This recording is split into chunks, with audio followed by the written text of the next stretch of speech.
السلام علیکم دوستو، خوش آمدید کہتے ہیں آپ کو اس چینل پہ۔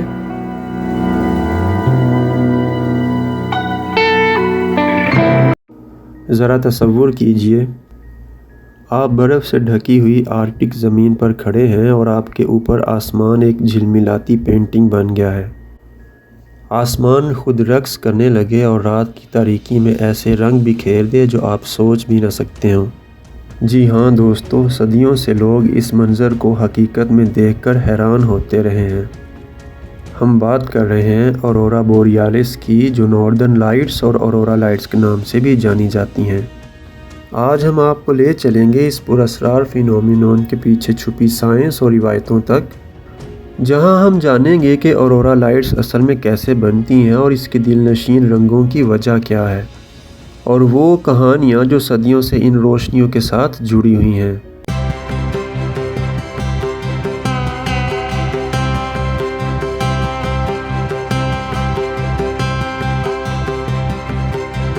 دوستو، سورج اپنی سرفیس سے مسلسل چارج پارٹیکلز یعنی الیکٹرونز اور پروٹونز اسپیس میں بھیجتا ہے۔ یہ کولیکٹیولی سولر ونڈ کہلاتے ہیں۔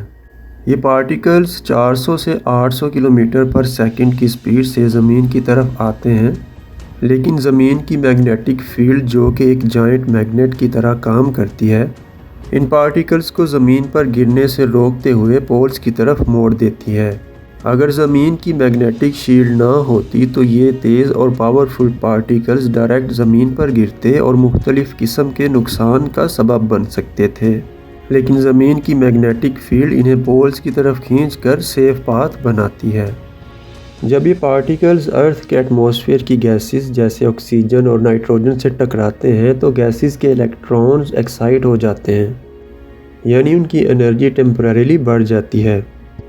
دوستو، پھر جب یہ الیکٹرونز اپنی نارمل حالت میں واپس آتے ہیں تو یہ ایکسٹرا انرجی لائٹ کی فارم میں ریلیز ہوتی ہے۔ آکسیجن سے ریڈ اور گرین کلرز بنتے ہیں، جبکہ نائٹروجن سے بلو اور وائلٹ لائٹس نظر آتی ہیں۔ دوستو، اورورا لائٹس دیکھنے میں الٹیٹیوڈ کا بھی ایفیکٹ ہوتا ہے۔ گرین کلرز 100 سے 150 کلومیٹر کی ہائٹ پر، جبکہ ریڈ 200 کلومیٹر سے اوپر اور بلو اور وائلٹ 80 سے 100 کلومیٹر کے بیچ سب سے زیادہ دکھائی دیتے ہیں۔ اسی وجہ سے ہم ناردرن لائٹس کے خوبصورت کرٹینز، ریز اور ویوز دیکھتے ہیں۔ دوستو، کبھی کبھار ایک سینٹرل پوائنٹ سے باہر کی طرف ریز نکلتی ہیں جسے کورونل پیٹرنز کہتے ہیں، جو کہ چمک اور ڈانسنگ ایفیکٹس کریٹ کرتی ہیں۔ دوستو، اس پروسیس کی ایک اور انٹرسٹنگ بات یہ ہے کہ سولر سٹارمز اور جیو میگنیٹک سٹارمز کے دوران یہ لائٹس اور بھی انٹینس اور ڈرامیٹک ہو جاتی ہیں۔ 1859 کے کیرنگٹن ایونٹ میں اورورا لائٹس اتنی برائٹ تھیں کہ لوگوں نے پولر ریجنز کے علاوہ کچھ ٹراپیکل ایریاز جیسے کیریبین میں بھی رات کے آسمان میں روشنی دیکھی۔ اس وقت ٹیلی گراف سسٹمز بہت ڈسٹرب ہو گئے تھے اور کچھ آفیسز میں تو ایکوپمنٹ بھی فیل ہو گیا تھا۔ یہ سب اس سولر سٹارم کی شدت کا ثبوت ہے۔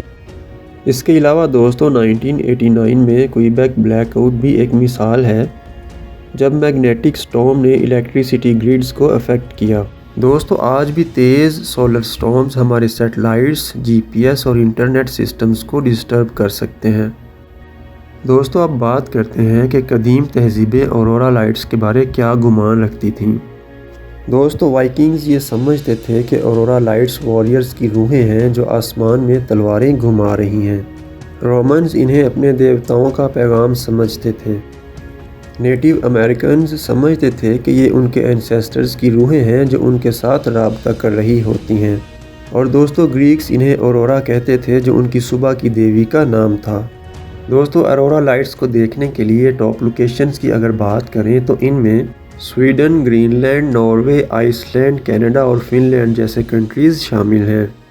دوستو، یہاں سپٹمبر سے مارچ کے درمیان، خاص طور پر ایکوینوکس کے آس پاس، یعنی وہ دن جب دن اور رات لگ بھگ برابر ہوتے ہیں، اورورا لائٹس سب سے زیادہ انٹینس اور روشن نظر آتی ہیں۔